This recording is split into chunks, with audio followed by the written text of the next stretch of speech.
Hello, the internet. I am Daniel from Cinema Brawls. That is Matt from Cinema Brawls, and that is Jake from some other show probably called Cinema Brawls. And today we are going to be talking about two great-ish movies. We are talking about Sam Raimi's Spider-Man and the Avengers: Age of Ultron.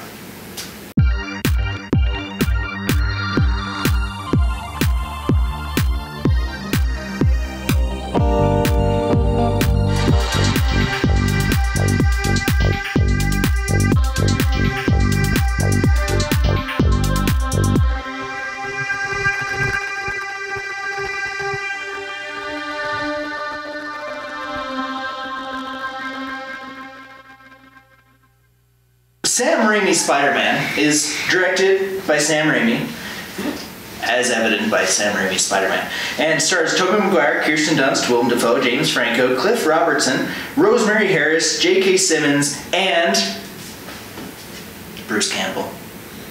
He's in it for a second, you're right. Love this movie. It's so good. It's my favorite comic book movie, and is still the second best Spider-Man that has ever happened. In my opinion, I know we talked about it. We had the whole video about Spider-Man. It's in that corner. Anyway, other movie. The other movie is going to be Joss Whedon's Age of Ultron, directed by Joss Whedon, as you can tell from the Joss Whedon's Age of Ultron. I see what you did there. Yeah, thank you. But I hate you for it. And it stars, the whole Avengers cast: RDJ, Chris Evans, Mark Ruffalo. Mark Ruffalo. Mark Ruffalo. My bad. You get the point. Awesome movie. But I mean, what more of a movie is it? Anyway, as far as first impressions go, I'm going to be voting for Age of Ultron. Didn't love the Sam Raimi Spider-Man, so sorry to say. I did love Ultron.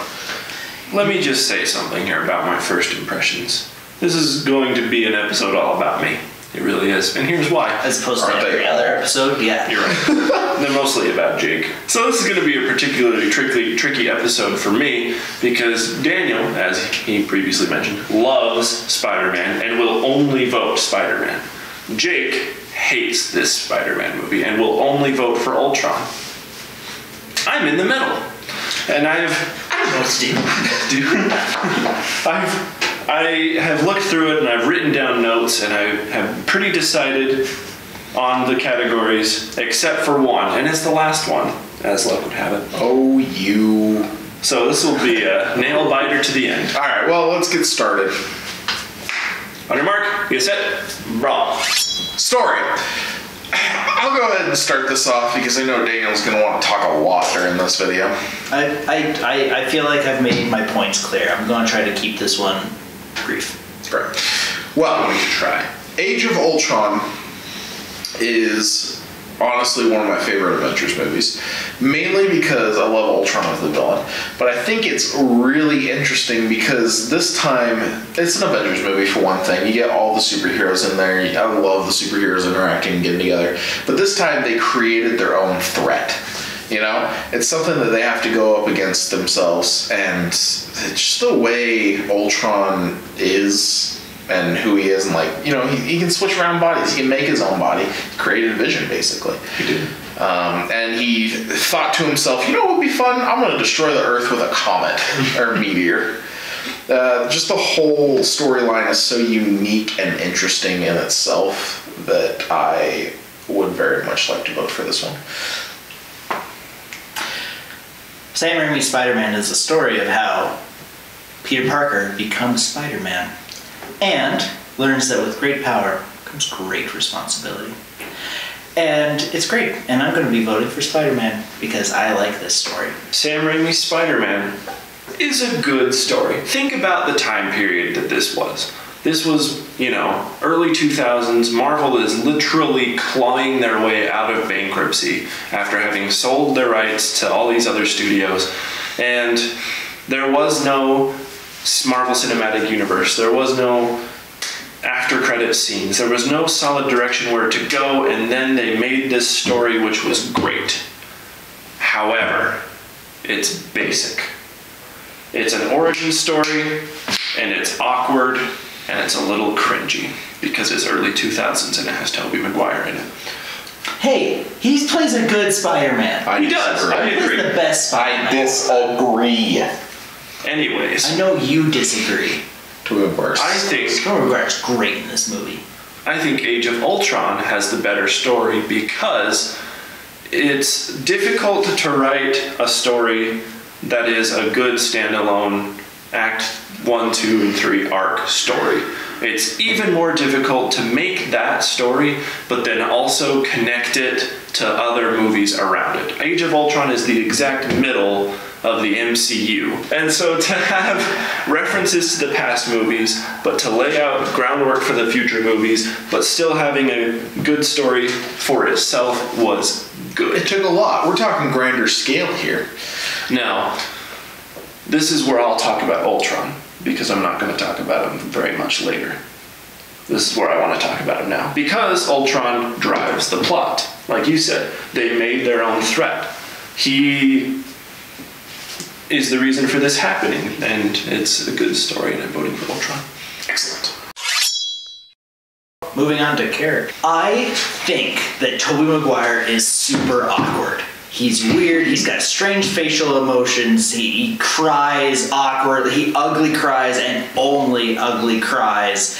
He's uncomfortable and really cringy, especially around Mary Jane. And that's awesome because he's playing Spider-Man. I know your mom commented on the last video that she doesn't agree with this, but Spider-Man is awkward, he's weird, he's uncomfortable, and when he's Peter Parker, he tries to be cool and fails. And then when he's Spider-Man, he's still failing at being cool, but because he can shoot webs out of his hands and, like bench press a building, people are like, oh yeah, I guess he's kind of cool. And so I like how he's awkward. I like how he's weird, and I like how people pick on him and stuff like that because it makes him a relatable character. So that he has this place of hurt and anger that he wants to lash out. He wants to be the guy that's just like can beat up a bully and it doesn't matter. He can wreck anybody in the city bar none. Like he can just take anyone on in a fight easily, including Flash Thompson, who is hot now for some reason, and just win. And he has to learn that with great power comes great responsibility. And he's given that opportunity and has that character growth. So that at the end of the first Spider-Man movie, Mary Jane finally comes to him and is like, you know what, I do like you. I think it'd be great if we dated. And he has the strength of character to say no. That he wouldn't, at that point at least, wouldn't be good for her. And I liked that he had that strength of character. As well as, and that's just Tobey Maguire, I will say Kirsten Dunst is a little bit in these movies. But James Franco is engaging and a good actor for the first and last time in his career. And you have J.K. Simmons in this movie, who was so good that once Marvel could buy him an island, he appeared in the new Spider-Man. I loved this movie. Your rebuttal. Yes, Tobey Maguire is an awkward piece of garbage. But just because that's how he was in the comics does not make that a good thing. I dare say I like it much better the way Tom Holland is. If Spider-Man is Tobey Maguire in the comics, that needs to change. Because Tobey Maguire is so unrelatable and not a good Spider-Man either. He's still super awkward as Spider-Man, which is not part of the comics. Absolutely. It is not. As Spider-Man, he is funny and engaging. He's not awkward. That's the whole point. He's got the mask on and he can be himself. No. No! See, Stan Lee specifically refuted that. Most characters are like, I wear a mask to be able to project this image, because I'm Batman, I want to scare these people.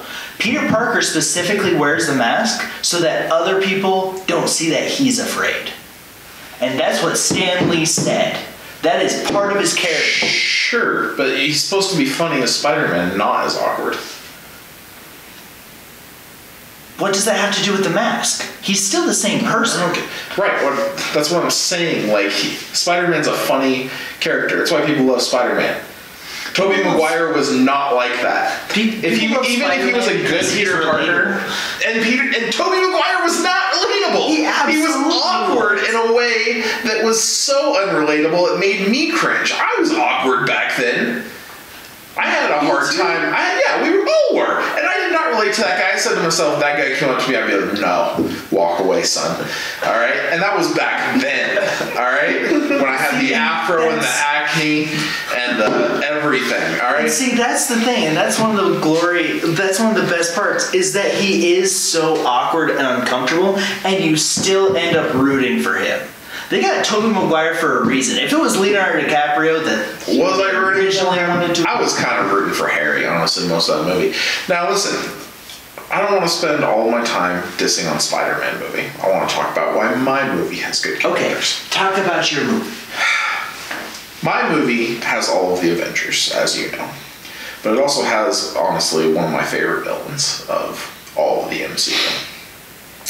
Now, in a movie like that, there's a lot of characters to balance, but I want to talk specifically about Tony Stark, who I think is the main character of the movie, because he's the one who he's kind of going through this existential crisis. He built Ultron basically, and that's an extension of himself to put armor around the world. Ultron is his creation, and now he has to deal with it, and he has to come to terms with that thing that he created. But you get what I'm saying, right? Tony Stark is a hugely deep character with a lot of flaws, and that's explored even more in this movie. Not to mention that this movie is setting up what's to come, which is Civil War, which was hugely emotional, and without the setup of emotions in this movie, that couldn't have happened. So, anyways, go Matt. We have proved in a past video that Tobey Maguire is not the best Spider-Man. However, and since the actual best Spider-Man isn't in Ultron, and I think any rendition of Spider-Man is better than the way the characters were shown in Age of Ultron. I like that they showed a lot of good camaraderie. This is how the Avengers act when they're kind of beaten down, when they have to take a step back, regroup. I liked that. However, I don't think this movie had any of the main Avengers' best moments. Think of all the best moments for these characters. No, I still think Hawkeye had a better moment in a different movie. Trump. I think he had his best moment in Endgame. I think he had his best moment in Thor. Stop it. Think about Civil War had probably my favorite, Captain America and Iron Man moments. Ragnarok had the best Thor moments, and Infinity War. Black Widow had good moments in Endgame, and Hawkeye did too. Hulk had better moments in the first Avengers movie.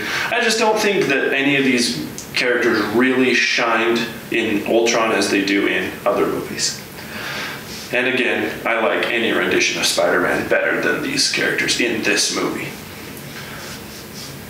And it has Willem Dafoe as the Green Goblin. Willem Dafoe! You just can't beat that. Ultron's a fantastic villain, but Willem Dafoe is most memorable for his role as Green Goblin. He looks like a goblin. Already. And of course the aforementioned J.K. Simmons. I'm voting for Spider-Man on characters. Nice. Rewatchability. Spider-Man was an awkward movie. It makes me feel awkward. How many times can you really rewatch an origin story? You know it. I mean, once you've seen it, it's like, okay, cool. The end of the movie is a little bit more rewatchable, at least in the latter half, once things start to finally pick up. Whereas, and I'm not gonna lie, I don't find it in the least bit funny. Not one part of it. Whereas Age of Ultron, I like the villain enough to rewatch it a ton. I have rewatched it a ton. I find it funny. I find a good story in it.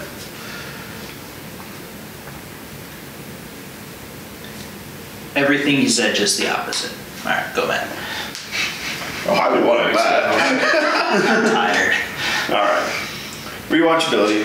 Yeah, I agree. The Sam Raimi Spider-Man is a little awkward, a little cringy, hard to rewatch, especially that first half. It does pick up later in the second half. I think Ultron takes it for the rewatchability category, in my opinion, because, I mean, it's kind of an unfortunate comparison, but Ultron had a bigger budget. You know, Ultron had a little bit more of a solid direction of what Marvel Studios and Stan Lee actually imagined a movie like this should be. Comparison genre, even I'm going to agree, Spider-Man 1, kind of. Spider-Man started the MCU. Literally, we would not have Ultron without Spider-Man. Yeah. I'm giving this one to Spider-Man. I mean, just, again, like I mentioned before, think about the time period this was. Right. There almost wasn't a Marvel. Right. But they made this story and it totally blew up. All comic book movies are modeled after this one. It's true, and I mean, Ultron's great, but it didn't start the MCU. It definitely didn't give it that huge finish. I mean, all it really did was set up Civil War. If you think of the other superhero movies that were going on, you had Tim Burton and Joel Schumacher Batmans, and the X-Men movies were the two big ones that were going on. And they were the dark, gritty, everyone's wearing black kind of a thing. And Spider-Man was like, our Green Goblin's going to be green. He may be a little bit more futuristic. But he's going to be green. Spider-Man's more fun in that way. Yeah, I'll give it to Spider-Man. Hands down, Spider-Man takes merits in genre. Cool. Now, emotional impact is, like I said, the one that I was most on the fence about. I mean, if you compare like the sad scenes from when Green Goblin dies and when Quicksilver dies, I guess. I don't know. Goblin dies, Uncle Ben dies. Uncle Ben does die. I don't know. He says no to Mary Jane at the end. The one thing that he, like, his one goal, his one want that he wanted in life was to be with Mary Jane, and he said no. But yeah, and then I think if you take away the sad parts and left with just like the fun, exciting parts, neither of them really leave me at the end like, oh, I'm so pumped, let's go. I don't get as emotionally invested in either of them. So that's why I'm on the fence, so please talk me into one way or the other.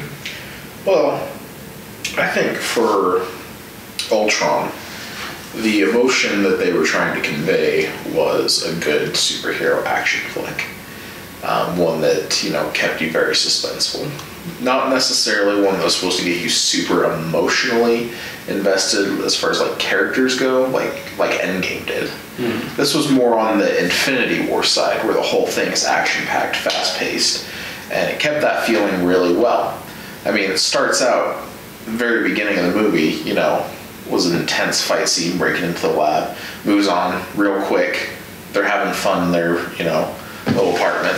I would say that this was even more on like the first Avengers side of Age of Ultron. Like Avengers, Infinity War, and Endgame were all about kicking the hero's teeth in. Let's see where their breaking point is. Versus the first Avengers and Age of Ultron were like, all right, we've had a couple solo movies. Well, let's just have a party. Let's celebrate where we've come, how we've got here. And I agree. But if you compare it to like the first Avengers had a few slow parts where there was a lot of exposition, stuff going on like that. Whereas Age of Ultron didn't have as much as that. It was much faster paced. You know, you had the robot or Ultron showing up immediately. All of a sudden, they got to take care of that. The one break they got was when they were lifting Thor's hammer. That was the break of the movie. And so what I'm saying is the tone that they were trying to convey, or the emotion, was a fast-paced action movie. You had a lot of fun with it. You were on the edge of your seat the whole time, and I think they did a really good job of that. I feel like they did do that okay. I don't think that Age of Ultron is a bad movie by any stretch. However, with Sam Raimi's Spider-Man, I felt a lot more highs and a lot more lows. I felt happy when Peter Parker was succeeding. I felt sad when he wasn't. It always comes down to this, doesn't it? No. It's either the movie that was just straight the whole time or the one that was a freaking... Yeah. He had Uncle Ben dying. Yeah, he was only in the movie for like 10 minutes. But what other person ever said, with great power comes great responsibility, as good as that Uncle Ben? He did it so good that in Amazing Spider-Man, they didn't even try. They had that one motherfucker say something close. It was like, just something stupid, because everything in that movie was stupid. And then in Spider-Man Homecoming, it's just like, if you can do what I do and something happens, but you don't do it, that's your fault. That's basically an awkward teenager saying with great power comes great responsibility. Right? And then he dies because Peter messed up. Because Peter didn't use his powers responsibly. And so, then the whole rest of the movie is him trying to redeem himself. And then at the end, the father figure that he wished that he had, the dad that he wanted, turned out to be the villain. And his last, after accidentally killing that guy... He killed himself. He did kill himself. He rammed himself with a glider, which was a great moment from the comic books too, by the way. He also, his last words were, just don't tell Peter. Like, or don't tell Harry. Like,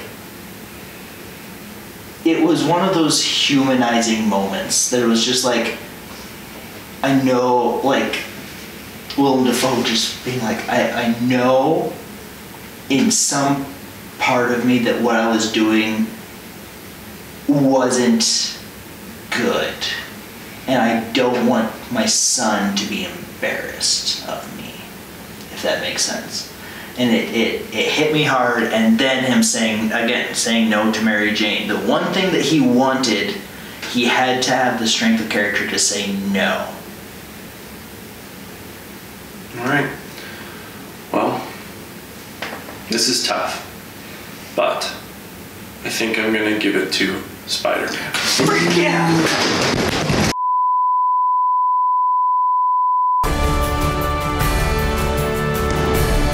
Well, we're a little off, so why don't we finish this off? Let's try so two new movies. Spider-Man wins. Yeah. Good job. I like the way you explained that there. That was good. Thanks. Let's try some new movies before I don't Daniel breaks something. Oh, don't. Dang. Chronicle. Ratatouille. So still Pixar. Weird. Still Steve Burke. Chronicle versus Ratatouille. Brad Bird, thank you. You know, I can get behind that. Chronicle versus Ratatouille. Thanks, guys. Bye.